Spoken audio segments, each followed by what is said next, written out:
Assalamualaikum warahmatullahi wabarakatuh. Kembali bertemu di channel Mas Imam Nawawi.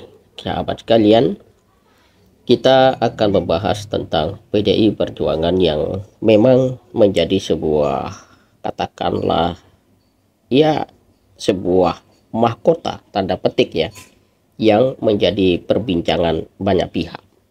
Karena PDIP secara faktual merupakan partai besar, dan pada pemilu 2024 dalam konteks pileg berhasil meraup suara tertinggi dari seluruh partai yang berkontestasi. Sangat wajar kalau PDIP itu menjadi sebuah perbincangan. Apalagi Gerindra, dalam hal ini Prabowo maupun Jokowi, yang telah meninggalkan PDIP sangat berkemauan keras untuk bertemu dengan Megawati. Namun proses politik yang menyentuh aspek psikologis baik Megawati maupun banyak kader di dalam PDIP menjadikan hambatan besar dan tebal serta tinggi tak mudah digoyahkan. Apalagi PDIP punya sebuah pengalaman bagaimana beroposisi. Dan manakah jalan terbaik bagi PDIP?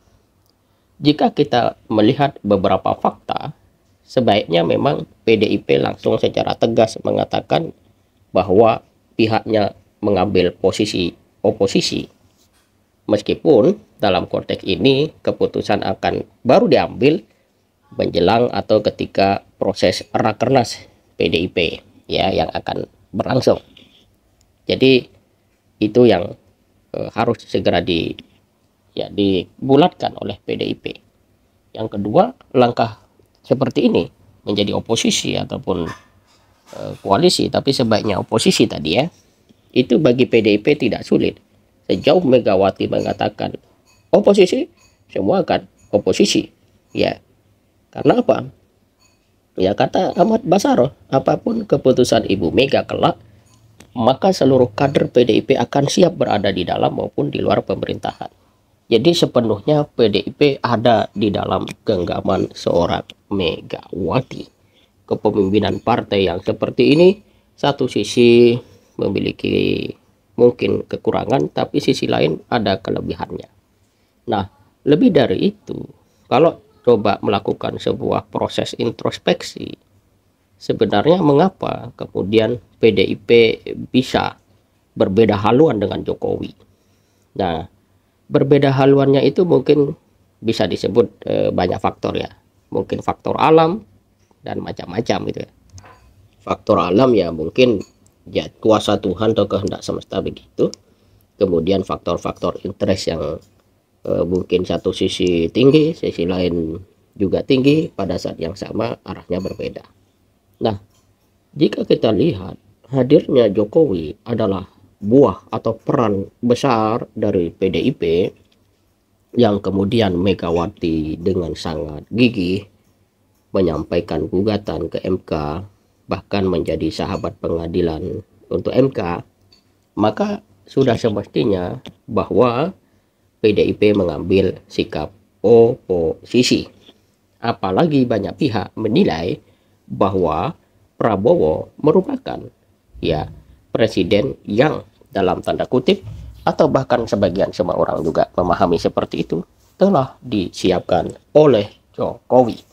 Ini berarti berkoalisi dengan Prabowo ya sama saja dengan memberi apa istilahnya ya, satu sisi mungkin memberi apa istilahnya, memberi sebuah ketidakpercayaan kepada Jokowi, tapi sisi lain hanya karena ada Prabowo yang substansinya juga Jokowi, kemudian PDIP menjadi tidak begitu punya nyali.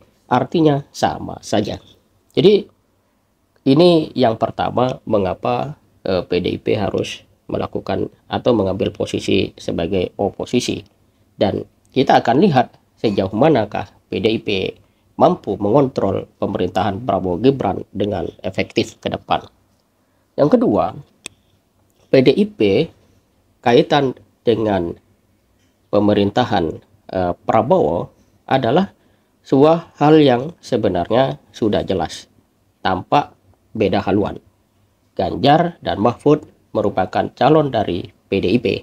Kalau menurut kacamata konsistensi dalam politik, maka sudahlah pasti PDIP lebih baik fokus kepada bagaimana menyiapkan kader yang akan datang. Ya, apalagi menjelang pilkada, semakin konsisten PDIP, maka aromanya akan semakin dilihat menarik oleh masyarakat. Tercium ya bahwa ada nuansa konsistensi di sana. Dan yang ketiga, PDIP dalam hal ini ya, kalau memang betul bahwa upayanya ya yang dibuktikan dengan gugatan ke MK, kemudian sahabat pengadilan untuk MK, termasuk di dalamnya adalah opini yang ditulis Megawati di Kompas sebagai sebuah aspirasi terdalam atas inginnya tegak sebuah keadilan, proses pemilu yang dianggap curang berjalan dengan semestinya, maka langkah untuk oposisi menjadi sebuah pembuktian bahwa selama ini bentuk-bentuk hingar-bingar relasi Jokowi dengan PDIP, negatif ataupun positif, tidak dilihat sebagai sebuah gimmick, tidak dipandang sebagai sebuah drama belaka. Nah, inilah yang menjadi sebuah PR bagi PDIP. Kita akan lihat nanti, mampukah PDIP berdiri konsisten dengan aspirasi yang telah ditunjukkan oleh sang ketua umum, yaitu Ibu Megawati, atau dalam perjalanan Megawati atau PDIP justru tergoyahkan oleh rayuan-rayuan koalisi. Rakyat hanya bisa menanti. Semoga bermanfaat. Assalamualaikum warahmatullahi wabarakatuh.